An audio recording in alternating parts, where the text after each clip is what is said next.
नमस्कार, the deep dive में आपका स्वागत है। आज हम एक बहुत ही शानदार किताब पर अपनी 5 पार्ट की सीरीज शुरू कर रहे हैं।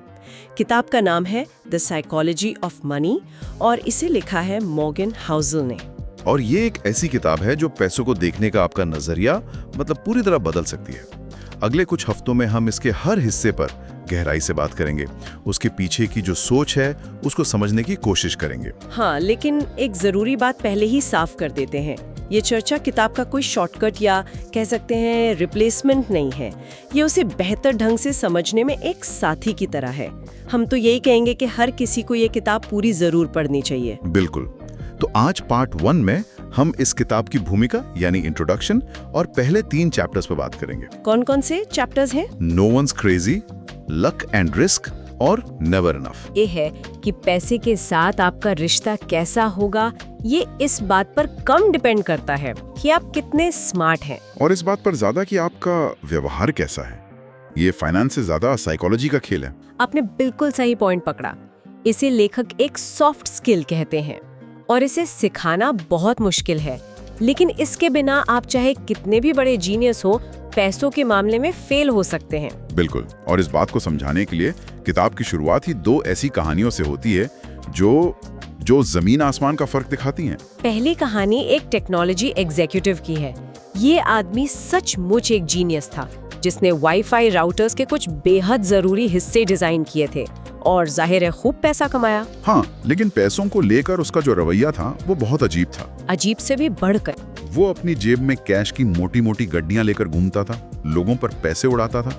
हद तो तब हो गई जब उसने एक बार मजे मजे में सोने के सिक्के खरीद कर समुद्र में फेंक दिए। सिर्फ मजे के लिए? हाँ, सिर्फ मजे के लिए। और इसका अंजाम वही हुआ जो होना था। वो आदमी पूरी तरह कंगाल हो गया। ये कहानी हमें साफ साफ बताती है कि दिमागी तौर पर जीनियस होना और पैसों के मामले में समझदार होना, ये 2 बिल्कुल अलग अलग बातें हैं। एकदम। और फिर आती है दूसरी कहानी जो इससे 180 डिग्री अलग है। रोनाल्ड रीड की कहानी। ये कोई जीनियस नहीं थे, कोई सीईओ नहीं थे। वो अमेरिका के एक छोटे से गांव में 25 साल तक गैस स्टेशन पर गाड़ियों में पेट्रोल भरते थे और 17 साल तक एक दुकान में चौकीदारी की। मतलब एक बहुत ही साधारण जिंदगी। बिल्कुल। लेकिन उन्होंने एक काम असाधारण तरीके से किया।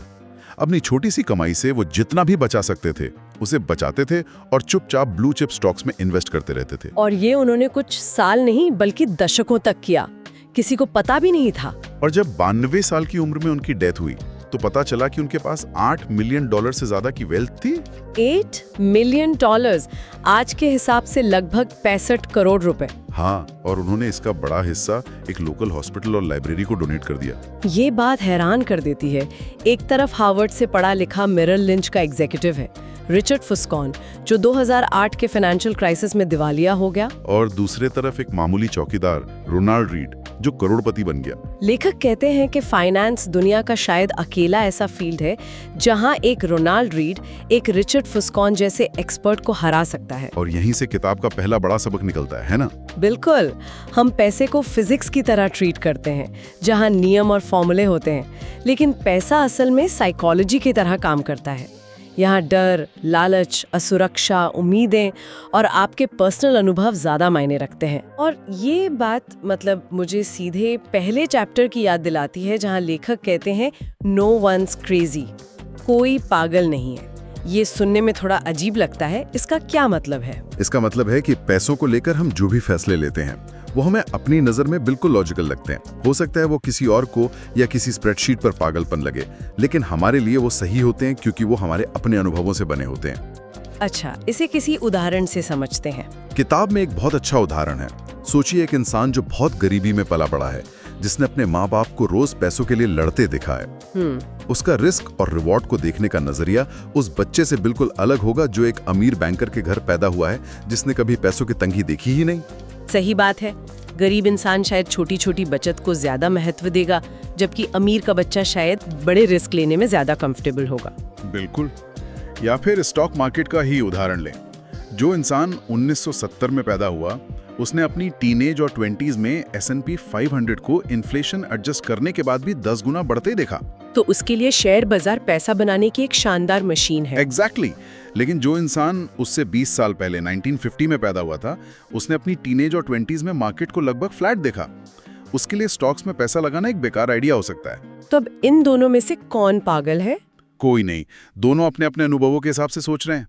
और किताब का जो लॉटरी टिकट वाला उदाहरण है वो तो और भी मजेदार है। हाँ, हम सब सोचते हैं कि गरीब लोग लॉटरी टिकट पर पैसे क्यों बर्बाद करते हैं। आंकड़ों के हिसाब से ये एक भयानक फाइनेंशियल फैसला है। हाँ, मैंने भी पढ़ा था कि अमेरिका में सबसे कम कमाने वाले लोग लॉटरी पर औसतन $412 सालाना खर्च करते हैं, जो सबसे अमीर लोगों से 4 गुना ज्यादा है। और यही वो लोग हैं जिनके पास अक्सर इमरजेंसी के लिए $400 भी नहीं होते। तो बाहर से देखने पर तो ये बिल्कुल पागलपन लगता है। क्या आप अपनी सेफ्टी को एक ऐसी चीज पर दांव पर लगा रही हैं जिसकी जीतने की संभावना लगभग 0 है? लेकिन अब उस इंसान के नजरिए से सोचिए, एक ऐसा व्यक्ति जो महीने के आखिर में मुश्किल से गुजारा करता है, उसके लिए एक अच्छी कार, एक अच्छी छुट्टी या बच्चे का बेहतर इलाज, ये सब ऐसी चीजें हैं जो उसकी पहुंच से बहुत दूर हैं। उसके लिए वो लॉटरी टिकट सिर्फ एक कागज का टुकड़ा नहीं है, वो एक उम्मीद खरीद रहा है, एक सपना जिसे वो अपनी जेब में रखकर घूम सकता है कि शायद मेरी जिंदगी बदल जाए। ये एक बहुत ही पावरफुल बात है। बिल्कुल। मतलब जब हम किसी के फाइनेंशियल फैसलों को जज करते हैं तो हम अक्सर स्प्रेडशीट्स और गणित देखते हैं, लेकिन हमें उनकी कहानी, उनके सपने और उनके डर को समझने की कोशिश करनी चाहिए। बिल्कुल, it's less about math and more about empathy. Exactly. और हमें ये भी याद रखना होगा कि ये पूरा मॉडर्न फाइनेंशियल सिस्टम कितना नया है। रिटायरमेंट का जो आज का कॉन्सेप्ट है वो मुश्किल से 2 पीढ़ी पुराना है। 401 के प्लान वो 1978 में आया और रॉथ आईआरए वो तो 1998 में आया। तो हम सब इस खेल में नए हैं, हम सब बस सीख रहे हैं। इसीलिए कोई पागल नहीं है। तो एक बार हम ये समझ लें कि हमारे सारे फैसले हमारे अपने छोटे से एक्सपीरियंस के दायरे में होते हैं, तो अगला सवाल ये उठता है कि नतीजों को और क्या चीजें प्रभावित करती हैं। और यहीं से लेखक हमें दूसरे चैप्टर पर ले जाते हैं, जो मेरे ख्याल से सबसे जरूरी चैप्टर्स में से एक है, लक एंड रिस्क, किस्मत और जोखिम। हाँ, लेखक कहते हैं कि ये दोनों भाई बहन की तरह हैं, एक ही सिक्के के 2 पहलू। हर नतीजा सिर्फ आपकी मेहनत या आपके फैसलों से तय नहीं होता। बहुत कुछ ऐसा होता है जो आपके कंट्रोल से पूरी तरह बाहर होता है। और इसे समझाने के लिए बिल गेट्स की कहानी से बेहतर कुछ नहीं हो सकता। बिल्कुल, हम सब बिल गेट्स को उनकी मेहनत, उनके विजन के लिए जानते हैं, लेकिन उनकी कहानी में किस्मत का कितना बड़ा रोल था? बहुत बड़ा। बहुत बड़ा। 1968 में बिल गेट्स सियाटल के लेक साइड स्कूल में पढ़ते थे। उस समय पूरी दुनिया में कुछ गिने चुने हाई स्कूलों में ही कंप्यूटर था और लेक साइड उनमें से एक था। मतलब ये एक 1 in a million मौका था। 10 लाख में से एक। हाँ। गेट्स ने खुद माना है कि अगर लेक साइड स्कूल ना होता तो माइक्रोसॉफ्ट भी नहीं होता। वाह, ये तो सच में किस्मत की बात है। लेकिन फिर इसमें जोखिम कहाँ आता है? जोखिम आता है उनके सबसे अच्छे दोस्त केंट इवांस की कहानी से। केंट भी उतने ही होशियार थे, उतने ही जुनूनी। दोनों साथ में दुनिया पर राज करने के सपने देखते थे। दोनों लेक साइड के उस कंप्यूटर पर घंटों बिताते थे। हाँ, लेकिन स्कूल खत्म होने से ठीक पहले पहाड़ पर चढ़ते हुए एक एक्सीडेंट में केंट की मौत हो गई। ओह, ये तो बहुत दुखद है। और उस एक्सीडेंट के होने की संभावना भी आप कह सकते हैं 1 in a million थी। तो सोचिए, एक ही जैसी 10 लाख में एक वाली घटना ने एक दोस्त को दुनिया का सबसे अमीर आदमी बनने का रास्ता दिखाया और दूसरे की जिंदगी छीन ली। एक किस्मत थी और दूसरा जोखिम।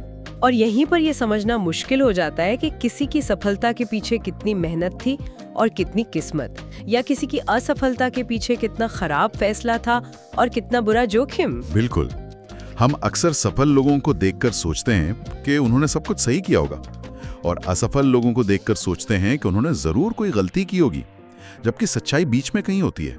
तो इससे हमें क्या सीखना चाहिए? लेखक कहते हैं कि हमें 2 चीजें सीखनी चाहिए। पहली, सावधान रहें कि आप किसकी तारीफ कर रहे हैं और किसकी आलोचना। किसी एक व्यक्ति जैसे बिल गेट्स या वॉरेन बफे को आंख बंद करके कॉपी करने की कोशिश ना करें। उनकी सफलता में किस्मत का एक ऐसा हिस्सा हो सकता है जिसे आप दोहरा नहीं सकते। तो फिर क्या करें? किसी एक व्यक्ति की सफलता के पीछे भागने के बजाय व्यापक पैटर्न पर ध्यान दें। बहुत सारे सफल लोगों में क्या कॉमन है? आप पाएंगे कि वो बचत करते हैं, वो धैर्य रखते हैं, वो लंबे समय तक टिके रहते हैं। ये ऐसे सिद्धांत हैं जिन्हें कोई भी अपना सकता है, चाहे उसकी किस्मत कैसी भी हो। बिल्कुल। और अपनी असफलताओं के लिए खुद को माफ करना सीखें और दूसरों की असफलताओं को सिर्फ उनके खराब फैसलों से ना जोड़ें। ये बात समझना कि हमारे कंट्रोल में सब कुछ नहीं है एक तरह से सुकून भी देता है, लेकिन ये हमें एक और बहुत ज़रूरी सवाल पर लाता है। अगर हम मेहनत करते हैं और किस्मत भी हमारा साथ देती है और हम सफल हो जाते हैं, तो हमें रुकना कहाँ है? और यहीं से तीसरा चैप्टर शुरू होता है, नेवर इनफ, कभी भी पर्याप्त नहीं। और इस चैप्टर की शुरुआत एक ऐसी कहानी से होती है जो दिमाग में छप जाती है। दो मशहूर लेखक कोर्ट वॉनेगट और जोसेफ हिलर एक अरबपति के घर पार्टी में हैं।